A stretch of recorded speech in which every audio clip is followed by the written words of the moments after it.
say what you want about Kliff, like outside of he and Kyler Murray, which that relationship had reached a breaking point. Most of the players like Kliff Kingsbury, but again, like it is the Grand Canyon size difference between I'm a play caller and I lead the entire franchise, right? And it's maybe, hopefully, he's learned some things since he's been the Cardinal head coach. I think we're naive to think he's not going to be head coach again. Bird droppings here on a football Monday. Johnny Venerable, Bo Brack, PHNX Cardinals. Well, the Cardinals, Bo, didn't play over the weekend. Eventful in the NFL nonetheless. A lot of Cardinal or ex-Cardinal ties. Let's first start Kliff Kingsbury getting the dub, albeit as the OC of the Commanders. The Commanders behind Jaden Daniels get their first postseason win, I think, since like 2005. What was your impression of Kliff? Were you impressed by him? And how do you feel about the Cards ex-head coach, his success now here? Yeah, let me say that.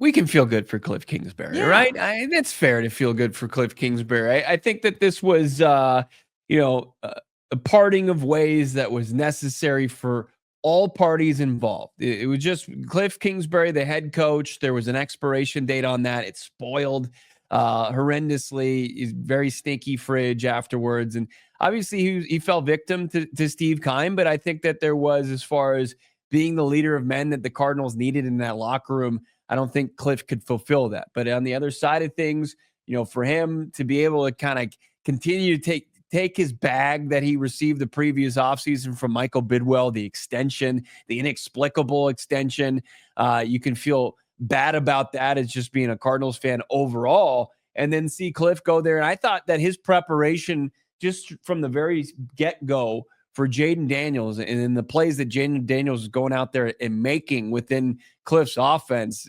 was unbelievable. I mean, I saw Jaden Daniels, Johnny, on third and fourth down, completed 9 of 15 passes for over 108 yards and 2 touchdowns. He was huge in money downs. And, it's just, for Kliff to be a big part of that, a tip of the cap to him.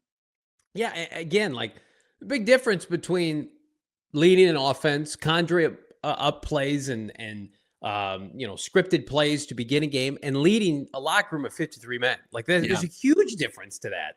And so, again, to your point, happy for him, continued success. Hell, who knows? He might be thrust into this coaching cycle. We know the Dallas Cowboys opening now is, throwing everybody for a loop. But I just feel like, I don't think you can look at that game on Sunday, Bo, and just be like, well, the Cardinals clearly made a mistake. It's like, no, that just the time was up and it expired. And again, like, I would love to see Kliff Kingsbury go on to have success. He's a good person, like genuinely just a nice guy to be around, as opposed to like, Steve Keim, there was an arrogance to him, how he operated. And so people feel a certain way about him, and that's okay, right? Like a lot of it is dependent on how you treat people. Keim on his exit, I mean, how many ex-players did he, upset? Patrick Peterson, Tyrann Mathieu. Like, say what you want about Kliff. Like, outside of he and Kyler Murray, which that relationship had reached a breaking point, most of the players like Kliff Kingsbury. But again, like, it is the Grand Canyon size difference between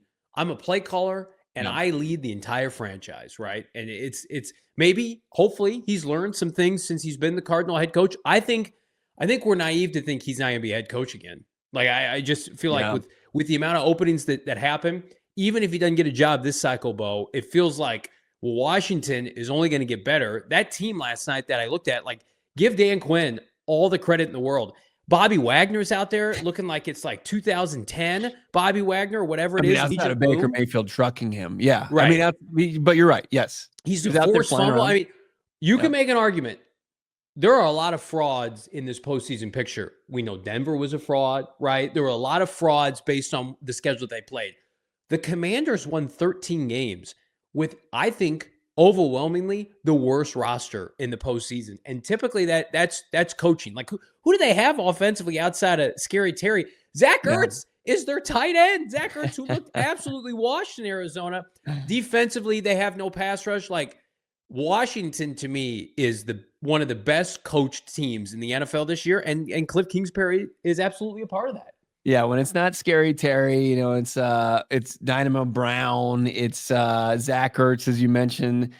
It's not a who's who. It's just some guys, but Jaden Daniels is making the play, finding him open and advancing the chain, moving the chains in big situations. Like, they didn't punt on Sunday. Like that's unbelievable to me. Like, I know they go for it and they don't convert on fourth down, but no, I mean, I think that there's a lot of things you can learn from the job that Adam Peters, Dan Quinn, Kliff Kingsbury, Jaden Daniels have done. Yeah. And how they were able to expedite that rebuild, going from picking second in the NFL draft to winning a playoff game the following season. It's, it doesn't all have to be this, not slow burn rebuild, but it doesn't have to be like, hey, let's just go step by step on this thing and not skip any of the part of that process. Well, what are people going to say?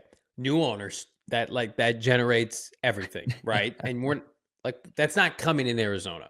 So Right. like, I will accept that feedback from people like, well, they got a new owner, it changed everything. Yep, 100%. If this is Dan Snyder, guess what? They're not in the playoffs. They're not winning playoff games. New owner, new GM, new head coach, new quarterback. They literally changed their stars in a singular offseason. Now, is this sustainable for them? We'll see. Dan Quinn's had a little bit of a shelf life as a head coach. He's maxed out, his potential previously in Atlanta. And you can also make an argument like the NFC East was down this year. The Giants were a disaster. Cowboys weren't good. Like, Cardinals still playing the NFC West. Last year, the NFC West, again, every team but the Cardinals had a winning record. Two of the teams went to deep into the playoffs. This year, it's like the Cardinals blew an opportunity to make the postseason, but they still had multiple teams in their division with a winning record. So I think a lot of it is just the optics of the NFC East, but I don't want to take away anything that they did. And I'm pretty confident Kliff's he sounds like he could have one of these jobs if he wanted to. Like, the Jets supposedly this morning are very interested. I think he will be particular though on the position that he selects. With Vrabel being now in New England, and that just seemed like it was just destined to happen, right? After they got it wrong last year. And then, Ben Johnson, like, he's not going to be able to talk to the Cowboys until after the Lions season ends, whenever that might be. They botched that. So they're toast. Like, and it feels like Chicago is not going to land, after missing out on Vrabel, probably going to miss out on Ben Johnson. I don't think they're willing to pay what he's going to command. Like, then you look at this second tier of guys, and it's like Mike McCarthy, 60% win percentage, Kliff Kingsbury, reclamation project. That's probably the sandbox that Chicago's going to play in. And then whoever is on the losing end of that job. And then you got the Jags and the Saints that are still, and it seems like Aaron Glenn's probably the Saints coach, right? But Vegas and then Dallas. Yeah, you're right. I mean, now it's gotten to the point where we were expecting to get to, like, this inevitability that there was going to be, 7-8 openings, and that's where we are. And there's just not enough viable candidates to where Kliff Kingsbury, you can, along with the red flags, you can say, hey, there's a lot of good here. And like, you and I learned this, like, after post Kliff Kingsbury for the Cardinals, like, when we would go to like these tentpole events for the NFL and we would talk to scouts, analysts, pundits, head coaches, whoever, Kliff Kingsbury is universally liked in the league. If you remember 2019 or 2018 December, January 2019, the Jets wanted to hire Kliff Kingsbury. Woody Johnson really liked him. I think the Jets got to interview him first, potentially. I can't remember what the order was. Kliff was interviewing with the Cardinals and Jets for their head coaching openings, right? And it felt like whomever didn't get Kliff Kingsbury was going to hire Adam Gase. And Kliff told the Cardinals yes. And it's one of the few times I remember like Michael Biddle like winning a sweepstakes to get a coach. I remember I was in the grocery store. I was pushing my son around, and the Cardinals would not allow Kliff Kingsbury to go back to the Jets because the Jets wanted to talk to him again. The Cardinals said no. So good on the Cardinals for getting that done, because the alternative, Adam Gase, was a complete and utter disaster. Yeah. And so now it does feel like little crazy eyes Gase. Right. Yeah. A+ opening presser. It does feel like I'm sure Woody Johnson would be like, hey, remember when we interviewed you? I liked you. We'll come back to that.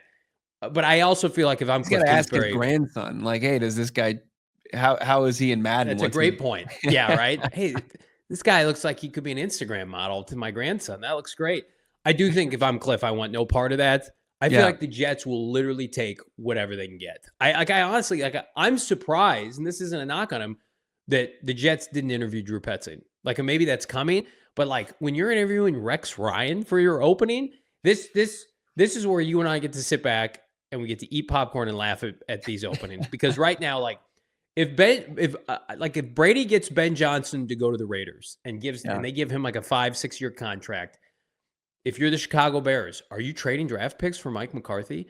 Like, if you're the New York Jets, are you hiring a TV analyst as your head coach? Like, this is the slums where if Jonathan Gannon didn't come in, with a Superman cape on for this franchise and, what was it, 2023, 2024? Like, we would have been doing Mike Kafka, Lou Anarumo, and we probably would have already had a firing press conference here. Yeah.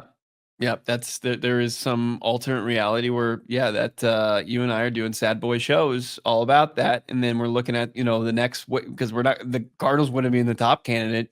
No opportunity, especially after how south things went post Kliff. Yeah, I don't want to talk about that any longer, but it doesn't, like, the conversation that we're gonna have doesn't get any better, like, because I think on full display too. We're some guys that, either were in this organization or could have been in this organization in their ties, or loose ties, I guess you could say, that are making big plays in the playoffs as far as on the player side of things. Yeah. Let's start with Will Anderson Jr. first, because I brought that up because he was on display Saturday. And we've made a graphic of this before. I apologize, we don't have it ready now. The Cardinals traded back in 2023, and you and I were at the combine that year, and it was so obvious that the Cardinals should take Will Anderson Jr. We had conditioned ourselves to believe that was going to happen, and then Benjamin Albright came on our show and said the Cardinals are not taking Will. This was like 2 months before the draft, and he was so emphatic. He goes, "Yeah, they're not going to take him. They're going to try to trade back by every stretch, and if they don't, maybe they'll take like." Good hell, who was the edge rusher that went to the Raiders? That was a huge bust. Oh, yeah. That was frauding it up. Tech. Yep. Yeah. The Cardinals, they liked Will Anderson Jr. They didn't love him. And so, Monty thankfully got to trade back, and thank the football gods that Paris Johnson Jr., I think collectively we can say, has been a hit for them, right? He's an ascending player. He's a Pro Bowl alternate. But Will Anderson Jr., and I tweeted this out Saturday, is just like what we all thought. He's just a good player that can be great.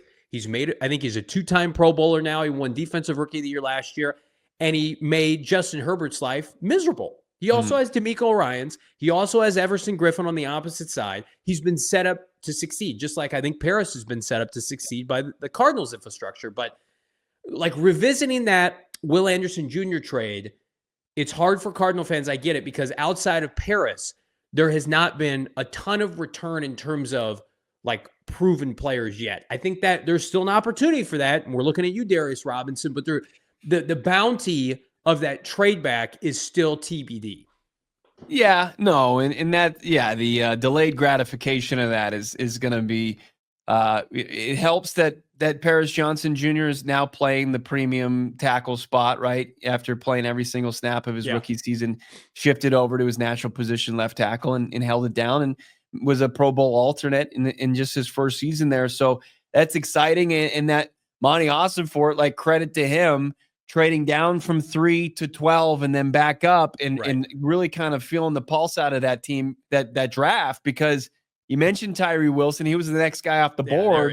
There he is. The tackle class with, baby T-Rex arms, Skoronski, and sure, you can make your case for Darnell Wright, but is he Paris Johnson Jr.? No.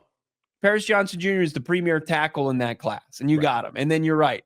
The stuff that you're supposed to, that's going to make you feel comfortable about watching Will Anderson go sack Justin Herbert in the playoffs. It hasn't happened yet. Darius Robinson, obviously the injury, the pick, just plummeting through that Texans run last year. It took a little bit of the glaze off of that. Yeah. But still, the very real potential that you're looking at this time next year, you're like, wow, that trade looks really good now, doesn't it? And look at the Texans, and they navigate now two seasons in a row, fraudulent AFC South team, division. Right. They got Joe Flacco in the Browns last year, and an out of gas, Jim Harbaugh led Chargers team in the first round this year. Will Anderson, CJ Stroud, sure, I'm going to give you some flowers, but not the best bouquet of flowers. Like you still, I think they're still on trial for are they legit yet? Are they legit? Like they won a playoff game, but they beat Joe Flacco and the Browns. They beat Justin Herbert and one of the worst rosters in the league. I'm still on the fence of that. And the trade too, it has so many layers to it because you're right. They had a pick in the second round. They traded up to get Paris, right? So they lose that pick. Then they had their original pick in the second round, and they traded down and they got an extra third, and it turned into Garrett Williams. Again, Garrett Williams, Paris Johnson Jr. are on the verge of consistent Pro Bowls, and then Michael Wilson's a solid starter, right? You did enough in that draft already. And then this year, it's really if Paris and Darius are good, then it's a win. It's a home run win. It's already the difference was the Houston Texans, Bo, had been drafting and developing guys for a little while, and it had been paying off. Tank Dell and Nico Collins were ready to emerge, right? They had Stingley Jr., who's a great corner. Yeah. When the Cardinals started to stockpile draft picks, they had nothing on this roster. Save for Trey McBride and Kyler Murray, scraps. I mean, they're having to, move Zaven Collins around. And they had, a couple of good safeties, but nothing comparable. Will Anderson Jr. walked into a situation where they get a quarterback and they add a pass rush, and suddenly they're a great team because they had stockpiled that. They had a franchise left tackle that Bill O'Brien had traded for. The Cardinals were literally starting bare bones. Anybody with a pulse could see that the trading down was the best option for the Cardinals. Now you just got to hit on him. Will Anderson Jr., you and I both appreciate the kind of player he is and what he'll continue to grow into. He's not Myles Garrett. He was never going to be Myles Garrett. That was never the trade. So, again, I have no issue with it, but I think the problem becomes for Ossenford as we transition to Zach Allen now. It is ironic that the two players that he allowed to walk directly or indirectly that offseason, Zach Allen left for the Denver Broncos, even though I think Ossenford kind of threw him a throwaway deal or offered him a contract to come back. And then additionally, you pass on Will Anderson Jr. The Cardinals cannot rush the passer. And those were two options that could have been Arizona Cardinals. But then, what do you have at tackle? Right. No, I think everybody saw the writing on the wall. I think Monty Ossenfort was transparent from, players who were impending free agents at the time to free agents that they were trying to bring in, in the first offseason under Jonathan Gannon. This is a teardown. This is what, we're willing to commit to you. But Zach Allen and the Broncos, we remember that offseason, Walmart money and all that stuff. They were going to be aggressive where the Arizona Cardinals were staring down, just pretty much hit and detonate as far as their rosters. Hey, do you want to be a part of this? But we're not going to go above market value to do this. And I think Zach Allen, it just didn't make sense to go and just do whatever it took to keep Zach Allen. And even though he's shown on a team that, was roster-wise was in a similar spot, that he was able to elevate things, him and Patrick Surtain with, the Nick Bonitos who emerged this year, just were not, viable options defensively. He was able to do, he played at a clip. He has some of the most quarterback hits since I think in the last decade. He's up there with JJ Watt and Aaron Donald. He's in rare air, but it just didn't make sense for the Cardinals to bring him back. And it sucks now because that's probably their biggest need as far as the defensive front seven goes. Yeah, here's some numbers for you. Zach Allen had 43 quarterback hits in 4 years with the Cardinals. This year with the Broncos alone, he had 40. So he had a career year. He had a career year. Yeah. Congratulations. He was also hurt a lot in Arizona. We also had significant doubts that he could continue to throw. I see a lot of people playing gotcha GM well, look, we knew he was great. No, he was great next to who? JJ Watt. Yeah. And then there was obvious skepticism from people in the know. They were can he build off of this? Yeah. Also, this needs to be pointed out here, guys. Zach Allen probably was like, I don't want to go and do a 2 to 3 year rebuild. What? There's nothing wrong with that. And Austin Ford was probably transparent about the state of the franchise. Like, I think the Cardinal fans, yes. Like, I get pushback on, like, the Cardinals typically don't let proven star players walk. Like, they don't. Zach Allen was not a star player here. He was an ascending player, right? But there were question marks. Did you guys watch the Cardinals in 2022 when he was a part of their defensive line? They were atrocious as a team. Yeah. Like, again, would it be nice to have him on the team this year? Absolutely. But, like, can I tell you, like, definitively, like, Zach Allen on this team, I'm not sure they make the playoffs. Like, the pass rush on the edge is a need. And then, obviously, Kyler Murray's got to play better.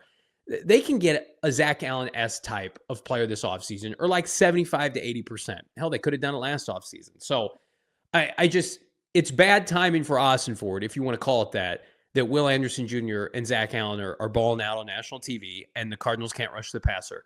But I think it really kind of underscores how pivotal this offseason is. You cannot tiptoe Austin Ford around free agency and go, dumpster DVD diving at Walmart looking for, speaking of Walmart money, looking for an option to help you. You have to go and spend big money. Like, give the Broncos credit. They were like, we're just going to outbid everybody for Zach Allen. And it's paid off for him. Typically, that's how free agency works. Yeah. And look, I mean, sometimes it's luck of the draw as far as who you play in the first round. And you can have like a measuring stick game like the Broncos had against the Bills, and they make easy work of them. Or you've got an opportunity to go against a Bucs team that's, the winner of one of the worst divisions in football. And Washington's able to go in there as a wild card and win. But it's like two undermanned rosters that I think you can look at what Peyton and Peters in Washington did and their aggressiveness in free agency and what it can do for you. Like, you can't just say, hey, this is the plan. We're draft and develop. We're going to just take some, talent floor raising moves. Like, go out there and get an impact player. Like, you got to be aggressive in getting an impact player. Like, as much as there's drafting and there's developing in the player personnel department and the coaching staff department, a young coaching staff, there's got to be some development in the front office as far as their approach. You can't just look back at the last 2 years and say, well, it was perfect. We did exactly what we needed to do. We did it. We tore it down in year one. We built it up a little bit in year two. And then this is just the next stepping stone, because the NFL has shown you, especially just to the first round of the playoffs, that you can expedite things with the right moves, and they can be aggressive moves. They don't just have to be like, this just is the perfect time and this is the perfect fit, so let's do it. Because it's not going to just present itself like that to you. Well, I also feel like the days of being able to point to certain franchises and say, like, they don't participate in free agency, that's over too. Like, the Packers went out and signed Josh Jacobs this offseason. And he was like, nice 10-point performance. Yeah. Like, instantly they're one of their best players. Yeah. Like, you're not a serious franchise unless you participate in free agency at a significant level. And again, you and I understood, especially that first year, kind of stripping it down. My only argument at the time was, well, we have to have competent quarterback play to at least get these fans to Kyler Murray, to pass the baton.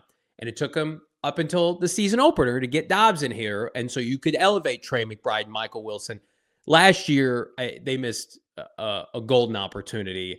I get it. You had to recruit Jonathan Grenard or Andrew Van Ginkel or, Everson Griffin. You could have just outspent those teams and added those players, and they opted not to do that. And so it's like the mulligan of free agency is over, because I think that the noise now is loud enough, Bo, from the fan base, from the market itself, that the Cardinals, knowing what we know offensively, which is not a ton of change is going to happen. We're just going to have belief here. Some of us, blind belief that it's going to get better. Defensively, I mean, you ought to be able. It's like we all know those grocery trips when we go to the store. It's like, I need everything. I can just go out every aisle, save for maybe a cornerback and a safety. The Cardinals can go aisle by aisle, off-ball linebacker, 2 pass rushers, a defensive tackle, maybe a rotational DN. I need everything. Get multiple carts, right? Get the coupon book, put it away, throw it in the trash. Like, I'm not worried about what I'm spending today. I got to get the amenities. Those are amenities. This isn't splurging. Yeah. No, I think that the time is now, and yeah, you get the cart, maybe 2 of them, and you fill them up, and you bring them home and say, "Hey, what'd you get?" And oh, I got a front 7 play.